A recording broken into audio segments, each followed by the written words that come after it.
Welcome back. You're watching The Buck Stops Here. Now, Tavleen Singh is easily one of India's most well-known, respected and always provocative columnists. Never known for mincing her words, whatever she say often ruffles feathers, not that she cares. So not surprisingly, her latest book, Durbar, that's a very personal journey, in fact, of how she began journalism, how those years coincided with the emergency, and then many turbulent events in the history of contemporary India, from the rise and fall of Rajiv Gandhi, to the years of Sikh militancy, to of course the turbulent and volatile years in Kashmir.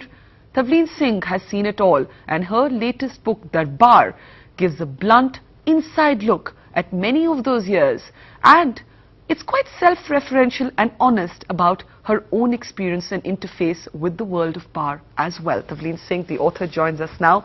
How many people have you upset with this book? Well, you know, you can imagine that those who consider themselves to be in the Durbar are not pleased with the book. So I've had a lot of feedback from friends of the, you know, Of the people named. And but I think that they've sort of missed the point of it in a way, because actually what I was trying to show was the disconnect between Delhi and India. Yeah. And I used the story of Rajiv Gandhi because actually I've denounced my generation of Indians. You say in the beginning of the book, including yourself, that your generation was more colonized than those who actually had to live under the British. It's true. It's true, because we grew up speaking English and being as foreign a generation of Indians as ever existed. Our parents' generation did have some acquaintance with Indian languages, with Indian culture. We didn't. And you know, the reason why I have written specifically about Rajiv Gandhi's period is he was the Prime Minister of my generation. Yeah. You know, and also I feel that the book is relevant because many of the problems we face today, the Kashmir problem, for instance, the dynasty issue, the dynastic, were all things that sort of emerged at that time when he was Prime Minister. In fact, there's this one part where you mentioned that your generation was so deracinated that when Sholay, which is still considered the greatest Hindi movie of all times, when Sholay came out, your Durbar, as it were, was oblivious to this fact. I mean, Sholay was a non-starter for you guys. Well, you know, we were just completely removed from India. Yeah. And I include myself in this. Yeah. The reason why I wrote the book is because as a journalist, when I started to grow as a journalist, when I started to cover the events in the real India, I began to become more and more conscious of how removed we were. That's true. In many ways, you are today identified as somebody who's a big critic of the Gandhi family. Yet reading this book, this is a relationship that's had a checkered history, and at one point it's quite evident that you were friends. Rajiv Gandhi, Sonia Gandhi, and you were friends. Would you say you were close friends? No, I think I was sort of on the outer edge of the inner circle. When I knew Sonia Gandhi, she hated courtiers. Yeah. So it must be something to do with being a politician in Delhi that makes everyone want courtiers around them. You talk about this time when Sonia Gandhi and you would spend afternoons chatting, and how it was a relief to her that there was somebody who was not just sucking up. Yes, I think that was what our relationship was based on. I always told her the truth. And I was quite surprised, actually, when the falling out occurred. It was over a profile, as I've written in the book, in India Today, which I thought was really quite an anodyne profile. But she had, because of being the Prime Minister's wife, I think got used to no criticism at all. And I think that's still true today. So, you know, I'm considered... Do you think that? Because many would argue that the Gandhi family actually, while it has it very good in some ways, has it equally bad. It's a thing about what the media's mood is at that time, and the media can be notoriously fickle. So they can be eulogized and they can be treated with kid gloves, but they also suffer from a kind of scrutiny that perhaps no other political family does. I mean, it's equally true on the other side. I don't think that's true. I think that in another country, if the leader of the country, which is who Sonia Gandhi is, refused to give any interviews, and that if the future Prime Minister of India, who we think Rahul Gandhi might be, refused to give interviews, I don't think it would be acceptable in a democracy. I think that, you know, this mystique that they've built around themselves by not giving interviews is wrong, you know. I mean, the Prime Minister doesn't give any interviews either, by the way. It's not good. It's not good.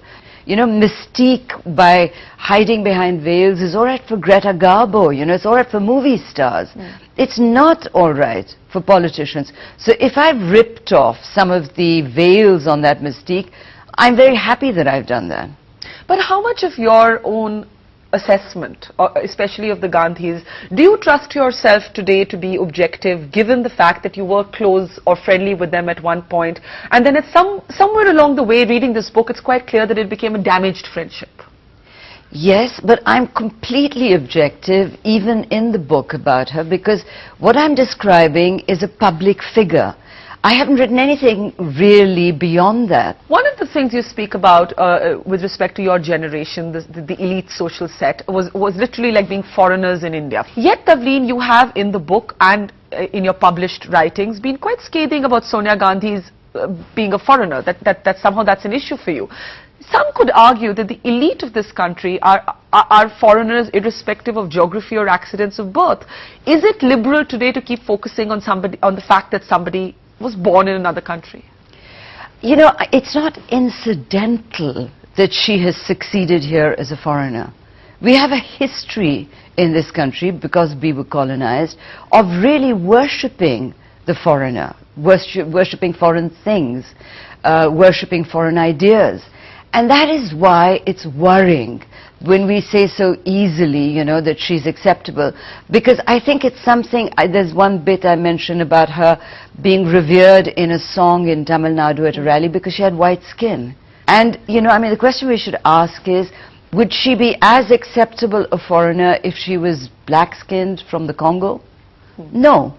It is a reflection of our own colonized mindset, and it's very worrying. Doesn't it have more to do with assimilation? Because she has assimilated into Indians, you know, into what is described as Indian culture. I think that's just a good excuse. You know, I mean, it's would the same be true if an Indian was married to an Italian and then became, you know, the Prime Minister of Italy? But let me give you the reverse as well. I also think that her being the most important leader in India is a reflection on all other political leaders in India. I think it's disgraceful that somebody who was apolitical for most of her life, who was a foreigner, and who didn't even have Indian citizenship, you know, till Rajiv became a politician, who didn't speak Hindi, should be able to outdo every other politician in the country. And, you know, hats off to her for that, and, you know, very bad marks for the others. One of the conversations you have in the book with Rajiv Gandhi, and this is not when he's still not a politician, and you meet him at a dinner party in Delhi, and you don't know them at this point, and you sidle up and you start asking him questions, and you ask him about the emergency. And he says to you quite candidly, without really knowing you well, that I'm so glad somebody's asked me this question, and I've been telling Mummy, he refers to Indira Gandhi, that this is going to make you really unpopular. I think what I was trying to reflect was that throughout the emergency, nobody mentioned politics in front of him. Yeah.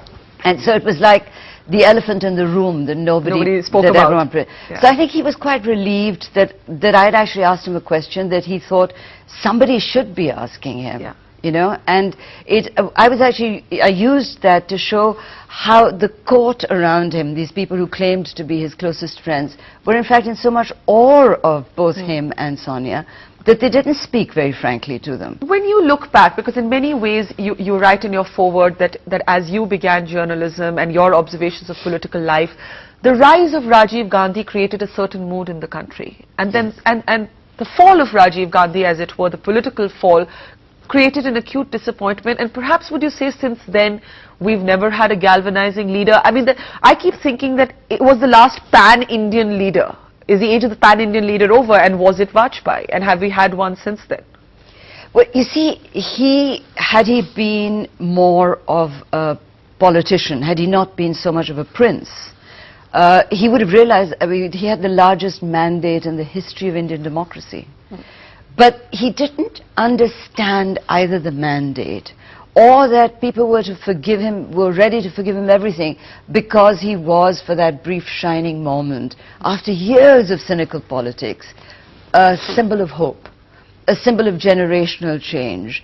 And, you know, when I look back on that time, I feel very sad that he never understood that, and that the people around him didn't understand it either. And of course you're right that it's going to be very difficult in the future to get that kind of mandate. It's almost impossible to believe that it ever happened. But we need somebody in Delhi who, especially now, because we've come back actually full circle to an equally cynical time with a new Durbar and a new prince. And, you know, again there is this floundering around looking for India to have a direction. And it's no longer just the Congress party that's in trouble. It's the BJP that is in as much trouble. So I think that there is a need for a leader that everyone could respect. How do you believe India was changed? Because that's something you mentioned, that many of the problems we have today, the genesis can be traced back to those years. And of course, it's interesting that despite the emergency, you actually wrote that Indira Gandhi had lost none of her charm and charisma, and the other leaders just didn't have that. And you knew at that point that she was going to be back in power soon. And yet we always look back at the emergency at this big blot on Indira's political, career when it's assessed. It was the first time that India understood the importance of democratic rights. An ordinary illiterate Indian voter understood what that meant, because his house could be broken down by the people in power. It was a realization of the importance of democracy, right? And I think that for the rulers, it was a realization that in a country like India, it was almost impossible to have anything but democracy. That it was not a cohesive enough country, you know, to have the sort of dictatorship that we see in our neighborhood, that we've seen in most countries in our neighborhood. But it also showed us, and actually in a very insidious way it continues, how easy it was to weaken the institutions of democracy. And yet she won again soon enough. Yes, because the leaders who replaced her didn't understand that although people were very angry about what had happened, they didn't want her humiliated and reviled and sent off to jail. And in fact, the Janata Party really lost its way. And that's all they did. They came up with no new ideas about governance, no new ideas of anything. All they were doing was chasing Mrs. Gandhi, around. And so they never let her come out of the spotlight. She remained center stage. And because she was, such a good politician, it was pretty easy for her to say, well, all right, I made a mistake, but, let's carry on. What did Rajiv Gandhi represent to you? As I said, he represented at that moment a hope. And a generational change, which sadly he didn't manage to bring about. Because in the end, he ended up surrounded by discredited people. He ended up letting the country down by not just allowing the violence against the Sikhs, but justifying it. He ended up shortly afterwards in '87 when, that there was that horrible incident in Malyana when they put young Muslims and old Muslims, men, into a truck and shot them in the truck, right? Now, had he been a new kind of leader, he'd have taken action against that chief minister, who was a Congress chief minister. And at no stage, neither economically, nor politically, nor socially, nor where the education system went wrong, did he bring about change. You write in your foreword that the ruling class of India let India down, and that you include, in a sense, your social set, yourself, like a collective failure. Where do you think the Durbar failed? I think that the Durbar as an idea in democracy is a bad one. And unfortunately, because you have a Durbar in Delhi, it's being copied in Bhopal and Lucknow and Srinagar and everywhere else. And that's not a good thing, because we shouldn't even be talking about Darbars in a democracy. Because what we've got is really democratic feudalism, and that's not good.